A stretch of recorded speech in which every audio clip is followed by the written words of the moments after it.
To me, adversity is very similar. The earlier on in life that you face adversity, the greater the benefit that you experience throughout your life. And the idea is you want to train harder than you go in the race. And then you can actually execute on a strategy and do these things. A lot of people, they work up to an event, and the event is the hardest thing that they've ever done. And that's a problem because you're not actually performing at your best. You're achieving a new level of accomplishment, but you can't truly compete if you're at your absolute physical limit. That's why it's so important to train harder than you're facing in competition. And welcome to another exciting episode of the Eternal Optimist podcast with my new friend and fellow North Carolinian here today, Mr. Chris Larsen. Chris, how are you today, my friend? Matt, I'm doing great. It's good to see you. Awesome. Well, great to see you. I see you got a big smile on your face. Tell me, when you say you're doing great, what makes doing great for Chris Larsen in a regular Thursday like today? What does that mean, doing great for you? Yeah, look, Matt, I feel good. I got a bike ride in, beautiful bike ride in today. I'm going to get to have dinner with my family this evening. It's I get to do things like this, hopefully make an impact in the world and move things forward a little bit. I've had some great calls with investors, and I think you're definitely at least my second podcast today. So nice. Love getting out and again, trying to help people on their path to financial independence. Awesome. And I cannot wait to dive deep into how you're doing that. Sorry. And I got up at 4:30 in the morning. I jumped in my cold plunge this morning. So that's how I started the day. So that helps kick it off on the right foot. Dude, I knew we were going to get along well. You're one of those insane animals like me that likes to get up and do cold water stuff. A little crazy. Yeah. So you start off with that at 4:30 and the rest of the day is a little bit downhill, right? Yeah. Oh, well, hey, remember the first time that you ever jumped into the cold? Were you having reservations about doing it, or did you just say, just go for it? All right. So we'll start with an entertaining story. So my wife is Swedish, by way of Montreal. So I met my wife in college. She was born in Montreal. She's Swedish. So I get to meet her family for the first time. We met in April and went on our first date. And then, so that Christmas we go up to see her family, visit her family, and her family, they're kind of crazy in a good way. They're professionals, they're lawyers and financial managers and doctors, and they're on the whole very successful. But they're the work hard, play hard type, Matt. And they have this compound north of Montreal on a lake. So they said, "Hey, Chris, we're gonna hop in the sauna, and after the sauna, which is 205 degrees, by the way. Whoa! We're gonna go get in the lake." I'm like, I love saunas, right? So, well, the lake is frozen, like 6 inches thick, frozen. So we go down and we cut a hole in the lake first. So we cut a hole in this lake through this ice, push the ice under, and then we go and get in the sauna. And they're like, "Oh, we're gonna go in the sauna." I was like, "Well, I love saunas." I was like, "So I'm gonna get in early." Because I'm like, I want some extra time in the sauna. That sauna was so hot, it was like time just slowed down. And I just remember looking at the clock, and that second hand was moving like this, ka-chunk, ka-chunk. And I'm like starting to hallucinate in there. I'm like, I got to get out. But I'm with her family. I was like, I don't want to be like a wuss, so I don't want to get out of this sauna. So I'm dying. Like I can barely see. My eyes are starting to like melt, I feel like. So finally somebody's like, "All right, I think we need to get out." And it had only been like 5 minutes, which that doesn't seem like a long time. But when it's 205 degrees, it's freaking ridiculous. So yeah, so we hopped out, ran down the hill through the snow. And this is December in Canada, right? And nice. And jumped through the ice into that water, and it shocks you so bad because it's colder. It's like 30 degrees, right? It's frozen. It's cold water, but it's moving a little bit underneath, so it's freezing, below freezing. But I was so hot, we got out and I ended up laying in the snow afterwards. So that was not the first time I got into cold water, but that's the first time in my memory that it was like, a conscious experience versus like jumping in a like a river or something like that, or like something like that. So Dude, that's real cold. That's real cold. Man, that's awesome. What a great opening story. Man, dude, it reminds me of the first time I did this with our company. We got all of our coaches together for our retreat this a few years back. In January, we were in St. Simon's Island, Georgia, and it wasn't 30 frozen degrees. It was 40 something degrees, but it wasn't That's frozen. Cold. Yeah. Still, it was cold as heck. And there was literally hundreds of dead jellyfish laying out on the beach. And we go and do this, and we take off all of our clothes just down to our shorts and t-shirts and jump in the ocean. And it's 7 a.m. in the morning. We do all this live on Facebook stream, and it was awesome. And freaking cold. And darn it, if I didn't get a jellyfish that got me under the water. And it freaking stunk. And I was trying to be all masculine and brave and not show it. It hurt. Man, that thing hurt. Oh, yeah. Oh, jellyfish suck, man. I grew up off the Chesapeake Bay. Jellyfish suck for sure. Dude, yeah.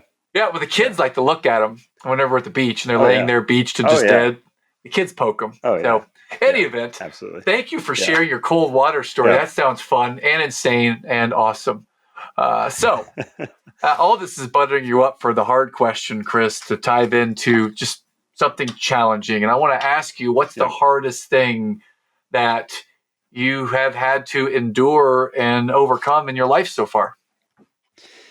Yeah, so I think it's one of these things that you don't hear talked about a lot, and I appreciate that you asked this question, because I think one of the positives of experiencing adversity in life is that it's kind of like compound interest. So we talk a lot about financial stuff on our podcast, and people know about compound interest. And excuse me, I need to clear my throat here. So to me, adversity is very similar.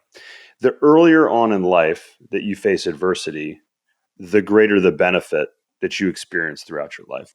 And what I mean is, we all know this. If you're an athlete, we talk about you jump in some cold water and you gain a little bit of strength. You gain a little bit of confidence every time you do that, because you're like, well, hang on a second. That water was 30 degrees. I didn't die. I was in there for 30 seconds. What if I've been there for 45 seconds, a minute? The next time you're faced with something, let's say it's 10 seconds of cold water, you're like, well, this isn't a big deal.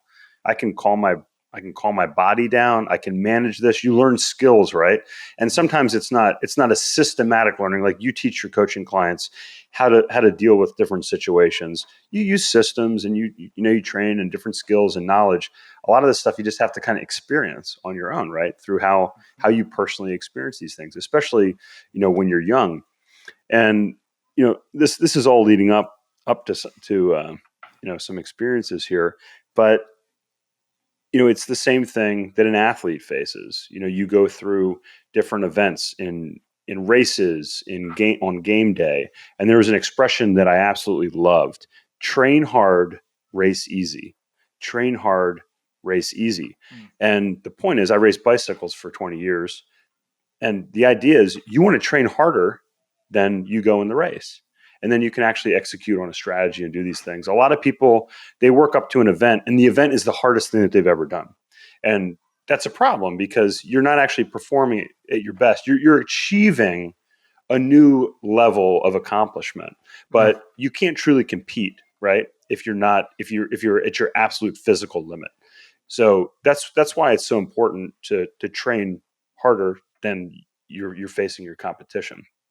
So Malcolm Gladwell, I forget if it was David and Goliath or Outliers, but he talked about this disproportionate number of individuals who had a parent die that became CEOs, became presidents.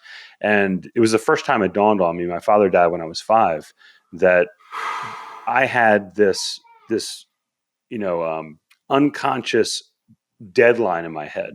I always felt, Matt, that when I got up in the morning, it was like there was like a string pulling me through life. And people are like, why do you do this? Like, why do you, I was like, I don't know. Like, I just want to be, I want to do this. I want to, have these experiences. I want to do that. But the interesting thing is, when this is how I think about it, as an engineer, as an analytical person, if time is an equation, if the value of time is an equation and the number of days you live is the denominator, right? If you think you're going to live forever, the value is essentially zero, because anything divided by infinity is zero, right? Okay. As soon as you place a number, as soon as you realize that your days are numbered, that you're mortal, that time is finite for you, that value goes up exponentially, right? And to me, if you experience an intense loss as a child, you know, you know innately that you have a given period of time. Now, I think that was important, but as we talked about before the show, and I talk about in my book, which I'm happy to share with you if you're listening today, we'll give you a free copy. But I was racing bicycles. I started racing when I was 14 years old. Amazing. It gave me just phenomenal experiences. It gave me, confidence. It gave me, it taught me teamwork. It taught me how to deal, how to not be a jerk, when you failed, and, had to learn the hard way. It taught me teamwork, all these different things, structure, discipline, systems, like all this stuff. But the thing that it also taught me was, again, how valuable life is. And that's because my best friend, he was my training partner, he was my roommate, and he died in between my freshman and my sophomore year of college. So we go to this race. He had a massive brain hemorrhage, and they took him to the hospital. They told me that he'd gone to the hospital, and we'd driven up together. So I drove to the hospital, got his bag out of the car, went in, and they took me back and the doctor pulled me aside, and he explained to me what happened. And it's all a blur, but he pulled me in the room, and I was the one that identified my friend there, laying dead on the table. And I went back to school, kept racing my bike. And at that time, the racing became as much as of a therapy as competition. So I'd go ride, and it was, people drink to dull the pain and the memories and different things. And I'd ride, like I just ride. I'd ride and ride and ride. And I was training 20, 30 hours a week. I was also going to school for engineering, which I wasn't doing very well at the time. And I really didn't want to be there. I was probably depressed. I was never like clinically diagnosed or anything like that. But I raced another year, and we came up on my friend's memorial race. So the year prior, we had a race that our team put on, and they did it in his honor. His name was Chris Strader. So it was the Chris Strader Memorial, and I won it. And then the following year, I actually won it again. Now, I didn't just win it. I actually got a flat tire. Somebody had thrown tacks in the road, and I got a flat tire. What? And I went out of the back. Yeah, because it was in a neighborhood, and probably kids, and somebody that was either unhappy with the race shutting down their roads, or just kids having being kids. And we all do dumb stuff when we're younger. So fortunately nobody was hurt, but I got a flat tire. So it looked like my race was over. Like I was out of the back of the field. The whole team slows down to pull me back up. And if you're familiar with road racing, your team helps you out, helps a leader out by blocking the wind. So my team dropped back to help me. And I was so strong that day that I rode away from my teammates, rode back to the field, rode through the field off the front, and I won. I won the race, second year in a row. And I was like in dominant form. So I should have been happy. I should have been thrilled. I was, at the peak of my cycling powers, if you will, and I felt nothing. And, if people say that the opposite of love is hate, but the opposite of love is indifference. And I felt nothing. I felt like this like lack of anything. And I went back to school, and I'm like, what am I doing? Like, what? I'm just riding my bike around in a circle. Like, what? I'm meant for more than this. And I said, you know what? I am not. I'm gonna. I'm not going to live with regret. And up to that point, I'd sacrificed a lot. And, it's like, hey, somebody invited you to a party or do something. You're like, oh, I can't do that. I remember I was hanging out with this girl, and she brought me a hot dog from like the little cookout that they were having on campus. And I'm like, I can't eat that hot dog because, like, I'm racing my bike. Like, I got to be, it's like pure. I wouldn't take an Advil. I wouldn't drink. I wouldn't take an Advil. I wouldn't eat a hot dog. I put I was crazy, super disciplined, Matt. But during that process, I quit, sold all my bikes, sold everything. And I said, all right, I don't want to live with regret. I want to have these experiences, like beautiful experience of rafting down the Grand Canyon. But there's a reality in this world, and the reality is you need money to take advantage of opportunities, whether it's a business opportunity or let's say your child has a special need, whether it's learning or physical, and you need to send them to a special school, or your friend invites you down the Grand Canyon and you want to take a few weeks to do that. Like, you need financial resources to do this. Donate to causes. All these things require money in some way, shape, or form. And I said, you know what? I'm going to be financially independent. I'd gotten introduced to the stock market by the same family friend that actually coincidentally introduced me to cycling. And I started learning about the stock market, started day trading. I was making $1,000 a week as a junior in college. But that's not financial independence, because you're day trading. I'm laying awake in bed at 3 a.m. And I was like, this is like, I'm 20 years old. And I was like, what happens when I'm 40? Like, this is I might not be alive at this rate. Cause I was like, I'm like, I'll never forget. It's 3 a.m. I wake up, I hadn't slept all night, and I drank like a Red Bull or Monster drink or something like at 5 a.m. And I'm just like, that feeling when you've had too much caffeine and not enough sleep and you just feel like crap, And I just remember that feeling. I tried to go for, I bought another bike. It was a little over a year later, and I went for a ride, and I was like, I'll go for a ride. And I just felt terrible. And I was like, this is like, I can't do this for another 20 years. So I read over 250 books on money, on real estate, on the stock market, on business. I ended up getting an MBA in portfolio management and finance and portfolio management. And I decided at the age of 21 that real estate was going to be my path towards financial independence, because I like the risk. I like the ability to have some control. I like the leverage. And I bought my first property at 21 and built a small portfolio of residential properties. I said, you know what? I'm going to pay these off, and I'll have $10,000 a month coming in. And that's it. I'll be done, in my early mid 30s. And that was my path. And then, as I write about in my book, we then transitioned into commercial real estate. But again, really that, the question you asked was what drove me. And, I think losing my father planted that original seed. But when I lost my friend, that was the sharp knife that really cut through everything, and really taught me, how precious life is, and how we have to make the most of every day, and it still drives what I do every day today. Wow, I appreciate and honor you for sharing so transparently something that's so difficult. And I go back to the first thing you shared when I asked you what the challenge that you overcame, and you shared that one of the positives. I just love the way you framed everything there, Chris. One of the positives of adversity is that, like compound interest, the earlier you get exposed to it, it can actually be something that helps you to strengthen. Yep. And somehow, some way, that mindset has been born into you. And you lost your father at 5. You lost your best friend in college. And you found the way to turn this into learning lessons and to build financial freedom, and now to impact many people on their journey. And I'd love to honor you for that, and then go into this journey of, why did you decide to go and help others to achieve financial independence? And just please talk about that, your why behind it, Chris. Yeah. So I think, again, whatever it is you want, money in the world we live in, money can help that, right? If Dan Sullivan, strategic coach, he founded Strategic Coach, he has a saying. He says, if you can write a check for it, it's not a problem.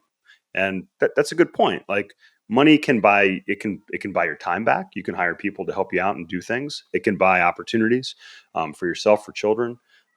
It can buy experiences, right? Like, it helps things. And, when I was younger, I'd hear things like, oh, the number one reason people get divorced is money, right? And I grew up in a blue collar, like straight up blue collar home. Like, my parents combined, my mother remarried when I was 11, and my parents combined did not make 6 figures. Like, I didn't go to private school. My mother was a public school teacher. She was actually a teaching assistant. She made like around $30,000 a year. So we had enough, but I certainly, I didn't have a quote unquote silver spoon in my mouth and that sort of thing, but we had enough. So, you look around and you see, people that got to, they got the Nike shoes, or they got like when I was young, Jams were the cool shorts to wear. And my mother, we must be the same age, brother, because I had Jams in the 5th grade. There you go. But see, I didn't. My grandmother made me fake jams. And you look at these little things, and even as a kid, you remember back and you think, well, man, or how come Eric and his family get to eat Pizza Hut pizza? You know, like those things, they have an impact on you, and you're like, well, that's I would think I'd like to have those things too, as a kid. And then as you get old, as I race bikes, it's like, well, hey, I'd see these kids from New England, and they'd have these, multi-$1,000 bikes, and it's like cycling it's a physical sport, but it's also it's technology as well, right? It's a machine, and the machine makes a big difference. Um, Mhm. so, these things had an impact as I was younger. And then as I got older, and you realize that people don't teach you this stuff about money. And I get given a money magazine when I'm 18, 19 years old.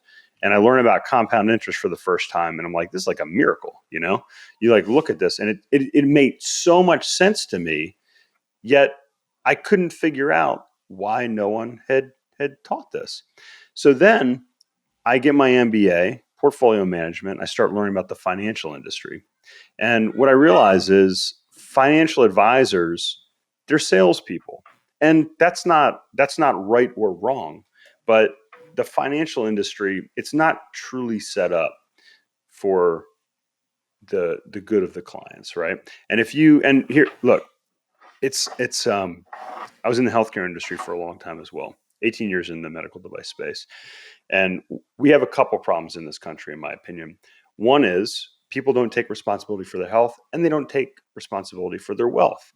And the thing is, you can prevent a lot of disease, a lot of surgeries by preventive measures like the proper diet, proper exercise, some, selective supplementation. These sorts of things can make massive impacts. Vitamin D. I forget what the exact statistic was, but the vast majority of people that died from COVID were deficient in vitamin D. The vast Mhm. majority of people that died from COVID had other comorbidities. They had other sicknesses. They were overweight. It's one of the reasons we had so many deaths in this country from COVID, is because we're not healthy. People are obese. So, you look at those things. It's the same thing in the financial world. Oh, I have my money in my 401k. Okay, what does that mean? You hear people say this. Oh, I invest my money in my 401k. That's not Mhm. an investment. That's just a vehicle, right?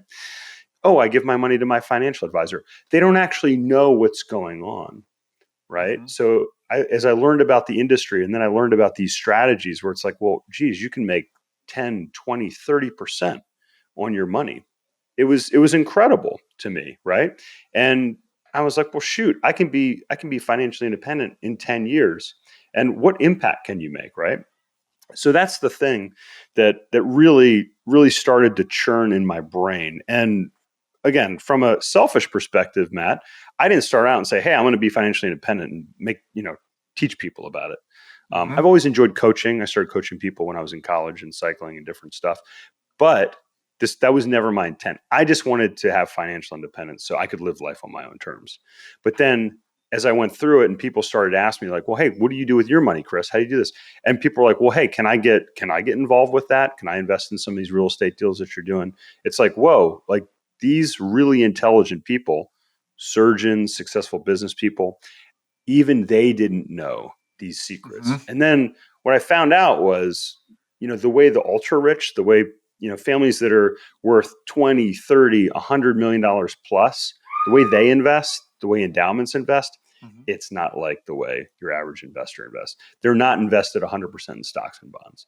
They have Mhm. investments in businesses and real estate. And those are the top two ways that people earn enormous amounts of wealth: business and real estate. It's not through a W 2 job. It's not through a 401k. And again, Robert Kiyosaki did a great job. So I read Rich Dad Poor Dad. All this stuff started to compound. And as we started to bring investors in, what happened was a lot of people started calling me and they'd say, hey, Chris, I'm interested in what you do, but I'm just getting started. I had one of these calls earlier today with a young gentleman, 22 years old. Like, what advice do you have for me?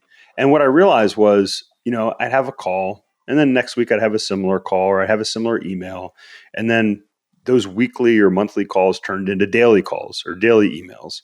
And I realized that, wow, like there's a real desire for this information. And Caleb Wellborn, who founded the podcast with me, was excuse me. He ran my marketing. He said, "Chris, you should start a podcast." And I was like, I don't want to do a podcast. He also encouraged me to write my book as well. And I was like, well, I'm an engineer. I'm not a good author, but as I thought about it, I said, well, let's start a podcast together, Caleb. And the idea, Matt, was that we curate this information so we could share it with more people, right? And I got asked actually by the state SEC. I had a call with them, which I'm not going to go into that story. But they're like, "Well, hey, how does your website make money?" I was like, "Well, it's not there for money. It's there for education." And it's funny because they were dumbfounded that somebody would have a website that didn't actually produce money. But again, if you help people, right, it comes back in different ways. Yes, as sir. we know, as you educate, it comes back, and you create a following and loyalty, and you educate people on doing these things. But again, learning what I learned and then seeing the need and the desire, it inspired me to create this educational platform, which is now Next Level Income. So we have the podcast, we have the blog, we have the book, which you can get a free copy if you go to our website, nextlevelincome.com. Just click on the book link, and we'll even mail you a copy if you put your address in. And then we even have a course now as well. So the idea is, all the things that I learned on my journey over the past, more than 2 decades now, we've put into a framework that you can walk through step by step and replicate, the same journey towards financial independence. Wow. So first of all, thank you for sharing this. What I've heard is nextlevelincome.com is a place where we can find out more about your podcast. We can get a copy of the book. So heads up here, listeners. Let's give Chris the opportunity to send out a bunch of books. Let's make his shipping costs go way high so he can serve us. I'd love it. Yes. I'd love it. Yep. Absolutely. Yeah. Absolutely. I love it. That's fantastic. So what frustrates me is that you're not the only person, like so many of us say, that we don't learn this stuff in school. We have to go out of our way to try to learn about this, and it's not taught. Right. And you're offering a place to teach it. You're not even asking for people to pay you. You're teaching it as a resource at your website. So I love it. Well, if I were to go to listen to your podcast, what kind of stories, what kind of information or interviews, what would happen if I were to listen to your show, Chris? Yeah. So Matt, first off, I absolutely love the name of your podcast, right? The Eternal Optimist, and just your energy and your smile. Like you emanate the same optimism. Thank you for sharing that. The title does. Yeah, it's fantastic. And look, I'm an optimist too, and I think that one of the challenges we have in the world is people we're faced with challenges. We mentioned that adversity, it breeds strength, that it compounds and it makes your life easier as you get older. That's not something that people want to hear, though, right? Like that doesn't win elections. People, to be cliche, right? Like, hey, why don't you go experience some adversity and it'll make you stronger, and then you can be successful like me. Like that, yeah. People don't want to hear those things. It's tough to hear, even if it's true. So instead of focusing on the negative, we say, hey, let's bring positivity. And again, it's focused on the financial world, but we talk about 3 broad topics: how to make more money, keep more money, and ultimately grow your money. And what's interesting is I kept it that way, Matt, because to make more money, it could involve things like optimizing your health. So you may hear an interview with actually my personal doctor that comes on, teach you how to be more productive, get have more energy for your family, for things that matter in your life, to make a bigger impact, to work more if you want. You'll learn about tax strategies. You can listen to tax strategists, tax consultants to help reduce your taxable income. Now that might not sound as sexy as saying, hey, I got a 50% return on this investment. But the fact of the matter is that's probably one of the biggest areas of opportunity for most people is reducing their taxable income and protecting themselves through proper entities and structures and those sorts of things. And then we talk about all different kinds of investments. We talk about investments in the stock market. We talk about real estate investments. We talk about investments in businesses like our car wash brand that I'm wearing the hat here today. I was wondering what that is. What is Hurricane? Tell us a little bit more about that real quick, off topic. What is that? So first off, this is my excuse my excuse for not combing my hair here today. But also Hurricane Express Wash. We have about 30 locations now. So we do real estate syndications as well, which is kind of our real business. We have our education platform, and then we also bring in investors in our syndications.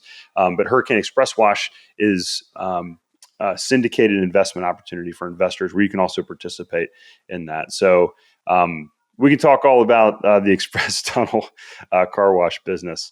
We could do a whole podcast on that. But long story short, to me, it's a great business, and it's something that we also offer to investors to join us in.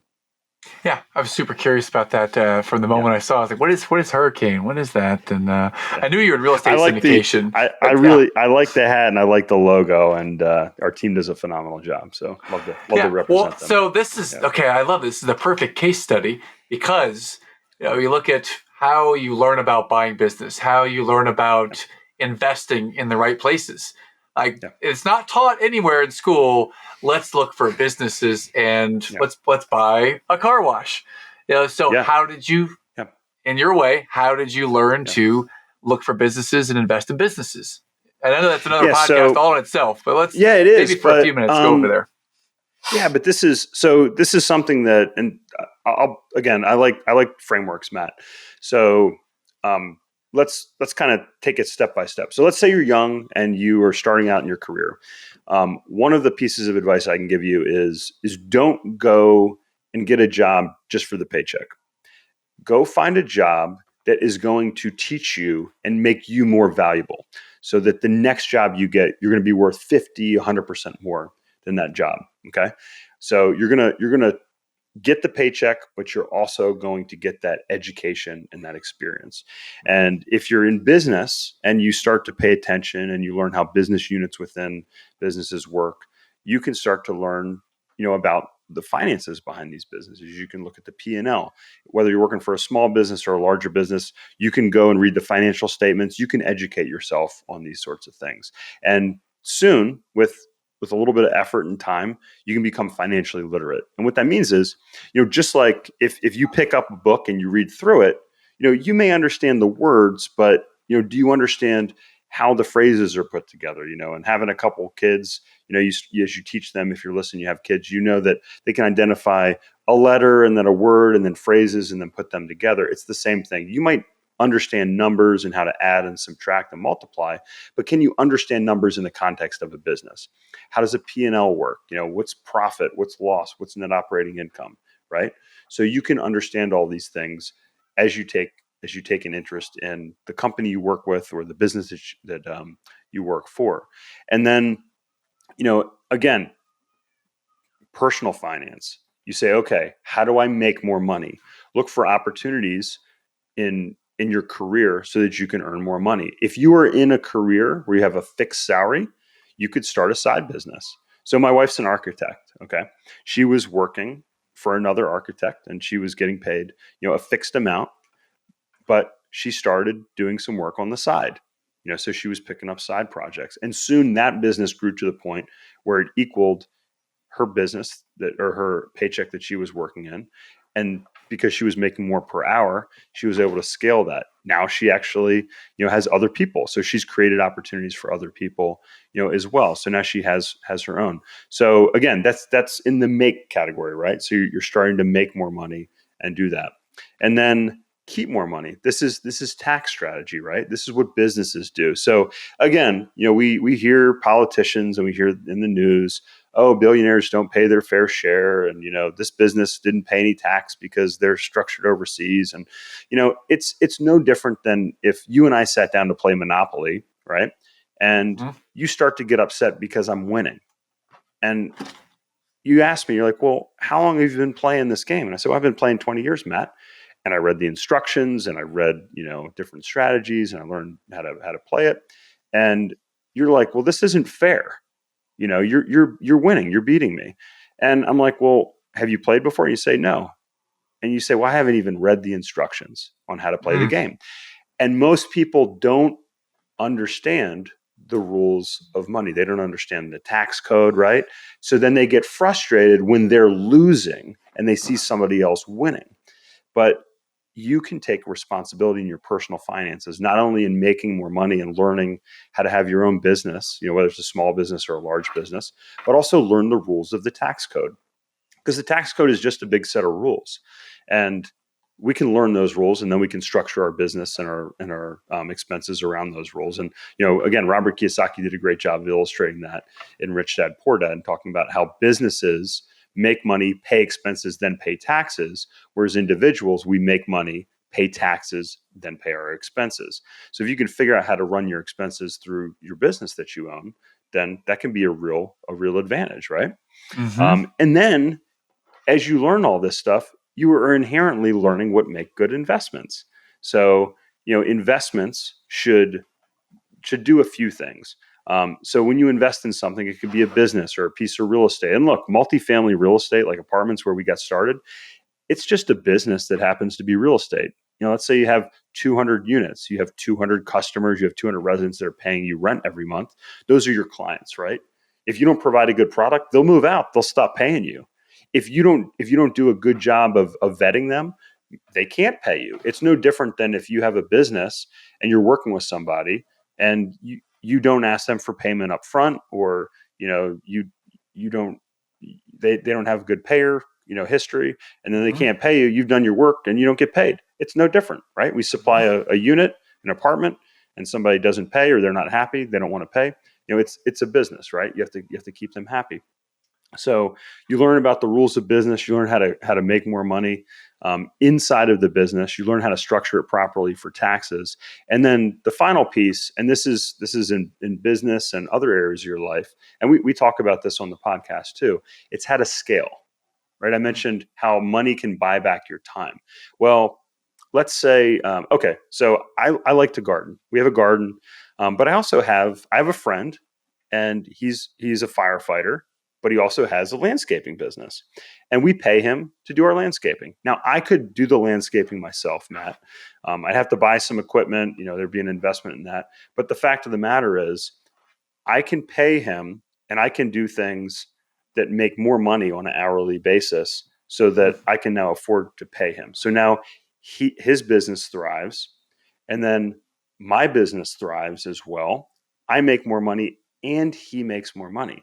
It doesn't have to be a zero-sum game. I could do that job. He would make less money and I would make less money. And by the way, the government would have less tax revenue. Okay. So by being a successful business owner and knowing that if I pay somebody that can do a job better than me at a better value compared to what my skill set is, I can now scale my business and my life, and it reverberates through the economy, right? And that's, to me, that's the miracle of the U.S. economic engine that we have. And then you take that same mindset, you can apply it to your business. You can hire people to do jobs that you were doing, right? Like, I don't ship my own books out. Actually, my mother-in-law used to be an executive assistant, and she works for me now, and she loves it. Nice. She's in her early 70s, and she loves that she can still do things and help me out. And it makes me happy. It makes her happy. It's fantastic. And also it's great. It's great for tax benefits, right? Because when we get together, those are like, we have to have business meetings, right? So there's some nice tax benefits that come with thank family you. travel sometimes. My mother-in-law might not hear this, but she will soon be shipping out my books when it comes out in December. So thank you for that tip. There you go. I'm fantastic. happy to share our process with you, Matt. And it's funny, right? She really enjoys it. But that's a good example. So then you learn how to create more revenue. You learn how to optimize your after-tax income, and then you learn how to scale the different businesses and segments. And again, you can start that in your own household, and then you can apply that to your business. So any investment that you make, you should say, hey, is this business structured the same way? What's the strategy, Matt, that you have in running this apartment? do you apply by these same rules? Can you explain to me your strategy? Does it make sense? So Mm. let's take an easy example. People say, hey, well, where do you buy apartments, Chris? Or where do you buy self-storage facilities or mobile home parks? We buy largely in the Southeast. Now, why do we buy in the Southeast? We buy in the Southeast because that's where people are moving. If people are moving here, people need a place to live. People are moving here because there are jobs being created here. Businesses are moving here. You hear about businesses moving from New York to Florida, for instance, right? Well, Mm-hmm. if businesses are moving here and creating jobs and people are moving here and need a place to live, that's probably a nice tailwind that you can move into in the housing space, right? That makes sense. Like that Mm-hmm. should make sense to you, right? And then if we explain that we're buying a specific type of apartment, so like we're buying Class A apartments that may need a little bit of love, right? Maybe they were built in 2016 and they need, say new fixtures, new flooring, maybe they need a kitchen, spruce up here and there. But by investing $5,000, maybe we can charge another $200 a month in rent.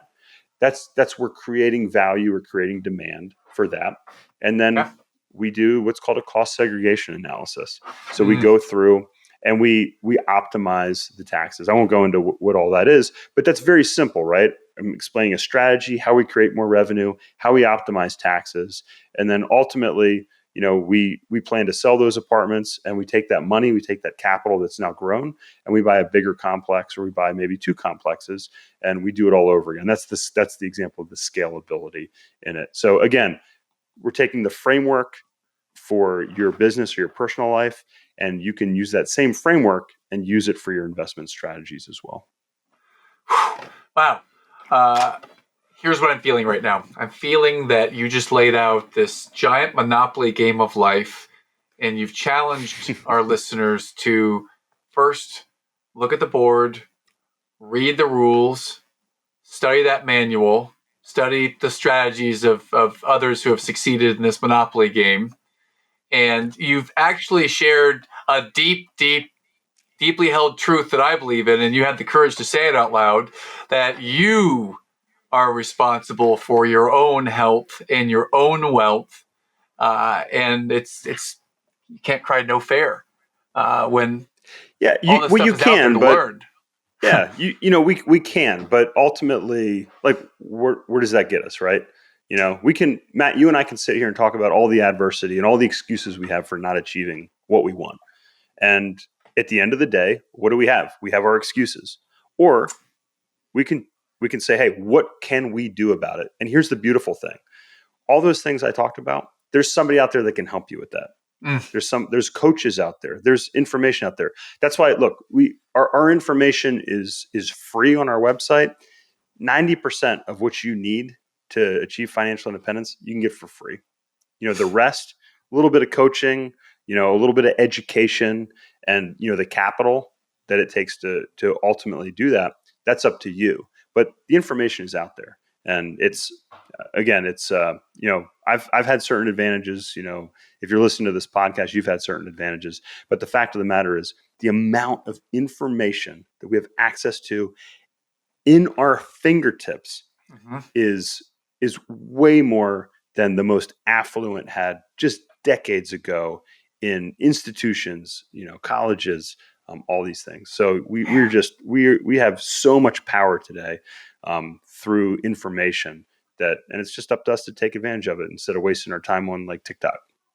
Yeah, absolutely. And I appreciate everything you've shared, especially the mother-in-law. She's going to be shipping my books from her place, number one. And let me know, man. I'll walk her through our process happily. Dude, this is fantastic. I know we've captured nextlevelincome.com as a place that we can find out more about your podcast, your book. We can get a copy of the book sent to us. Awesome. From your mother-in-law. Now we know. Let's help her get paid and help her. Thank you, Christina. And there's education. Thank you, Christina. Yes. Absolutely. Well, is there any other place or any other way that we can connect with you and find out more about you, Chris? Follow you on social. Just how can we do that? Yeah. So I'm on all the social platforms: LinkedIn, Facebook, I think my team's even got me on Instagram and YouTube. But yeah, check us out at nextlevelincome.com, Matt. You can get a free copy of our book. You can subscribe and listen to the podcast. You can check out the blog. We have resources up there teaching you about different life insurance strategies. We even have a coaching course as well that you can get, and you can get. I think the $500 off code is Next Level, all caps. Next Level, all caps. You get $500 off that course as well. And then Matt, when you come out with that book, you have to come on the podcast as well and share your story and share with our listeners your book as well. Oh, I would gladly accept that, and I'd love to share the story of how I made a lot of money and then spent it all because of poor financial habits, and then made it all back and more because of learning from people just like you who are sharing these things. So I love that you are a learner and you are an advocate of learning, and that you speak the truth today to take personal responsibility. I've just been a fan of a lot of stuff you shared. There was one question, though, that I wanted to ask. Absolutely. Because you started off, I thought it was a risky place. You shared that, man, in your words exactly, were, my wife's family's crazy. I thought, where is he going with this? And then you share, well, they carved out the ice lake and then jumped in a 208-degree sauna. So I love that. I'm curious, how did you and your wife meet? You said you met in college. How did you guys happen to meet? Yeah. So, it's actually, it's kind of a deep story, but the surface level. So we met. I used to teach a cycling class. I raced bicycles. I taught a cycling class, and she came to that class. I'm good with faces. I tend to not forget faces, and it actually drives my wife crazy. Like we were in Costa Rica, and I went up to this guy, and she's like, "What are you doing?" And I was like, I think this guy goes to my gym back in Virginia." And sure enough, he was. Yeah, I was in the airport, and the guy looked at me like I was crazy. And I was like, "Hey, man, you go to the Gold's Gym in Arlington, Virginia?" He's like, "Yeah, why?" I was like, "So do I." He's like, "Okay." My wife's like, "What are you doing?" I was like, "Isn't that like?" I mean, that is like, it'd be more weird if I was like, "Yo, dude, I saw you in Costa Rica, back at the gym." That would be anyway. She didn't find it as amusing as I did, but we end up in the same yoga class at this small yoga studio. And I said, "You look familiar." She said, I came to your cycling class." So we talked after class. We hit it off. Definitely had a bond there. And a couple months later, I was sitting on campus at Virginia Tech, and I was staring at the architecture building and thinking, I remember this cool girl I met in yoga said she was an architect, and it was 5:00 on a Friday. I was myself and one other person in this giant student center, and lo and behold, she walks out of the building, and she came in to get a snack. She was working on her design project. And I asked her out to dinner, and on this plaque back here, it says our first date, 4/20/2001, and that was that was the day we met. Yeah. Oh my gosh, dude, that's awesome! What a good story. Thank you for sharing that. And Absolutely. Ding, ding, ding! It's time for the lightning round to wrap up some questions today, Chris. Oh, geez, man, lightning round! I gotta get on point here. Okay, well, they're coming fast and furious. The first question is, the Eternal Optimist is the name of our podcast. What does Eternal Optimist mean to you, Chris? Yeah. So first off, your smile is the eternal optimism, as I mentioned before. But no, it's that mindset, Matt, that we all have the ability to create our own destiny. And again, I've shared some of the adversity that I've faced in my life. But when life knocks you down, whether you fall off your bike, you get back up. You got to get back on. You got to have the attitude that you can continue to succeed, and these challenges are just going to make you stronger for your next challenge in life. Amen. Awesome. Yeah. Great answer. Is there, you mentioned Kiyosaki and Rich Dad, Poor Dad, Cash Flow Quadrant, those books, fantastic. Is there a book that has had an impact on you? One or two books that you would recommend that have impacted? Yeah. So, I really, when I set my goals, a lot of people are like, "Oh, you have your financial goals." My first category of goals that I set is health. Okay. I think that, health is it's above all else, right? If you don't have your health, you'll trade money to get your health back. A great book by David Sinclair is called Lifespan. And he talks about this concept. Again, I love concepts that change your mental state. He talks about how aging is not inevitable, that it's a disease that can be cured. So I would highly recommend Lifespan because it can help you not only add hours to your day, but it can add years to your life. And I mean, that's way better than anything that I can teach you about money. If you can add years to your life, that's something that money can't quite buy. That's fantastic. Thank you. Thank you for that. And the last question, what's your song? If there is a song that gets you jacked, inspired, ready to ride, or ready to do whatever it is that you like to do, Chris, what is an inspirational song for you? Yeah, so I'm gonna give you a little curveball here. So I love like 90s, 90s, early 2000s, like rap and rock, and like some stuff that's kind of a little aggressive to like get fired up.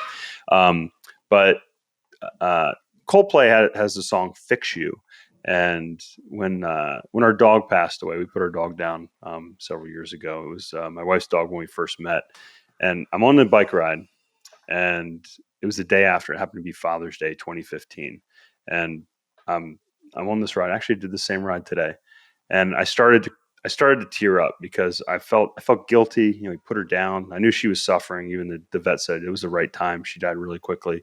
Her body was very frail, and I never listen to music when I ride, and I keep my phone off in my back pocket. And as I'm having this thought, as a tear rolls down my face, that song started playing in my back pocket, and it told me that our dog Jackie told me that her spirit was still with me. And I tell you that story because whenever I get sad, I think about my friend or my parents or our dog or somebody that I've lost. I truly believe that their spirit is still with us, still with me. Whether it's just inside of me and I carry their strength, or whether you believe as I do that they're still here, in some way, shape, or form. So that song, when I'm facing a challenge, that helps pick me up. Maybe in a little bit different way than like Kanye West or Jay-Z or something like that, or Eminem, but it definitely inspires me. That was a curveball. Thank you for sharing that. That's the next thing I'm going to do when we hang up is go and listen to that. And just thank you for sharing wisdom today, sharing mental models, speaking truth, sharing, adversity you've overcome. And just, you're so cool and learned and tactical in the way you do it. I love that about you. It's really cool to watch you operate. So thanks so much for being on today, Chris. And it's been a real joy. And again, friends, listeners, nextlevelincome.com. Go and check out and connect with Chris Larsen here on all the social media channels. So Chris, thanks so much for being with us today, my friend. Matt, it's been my pleasure. Thanks for all you do.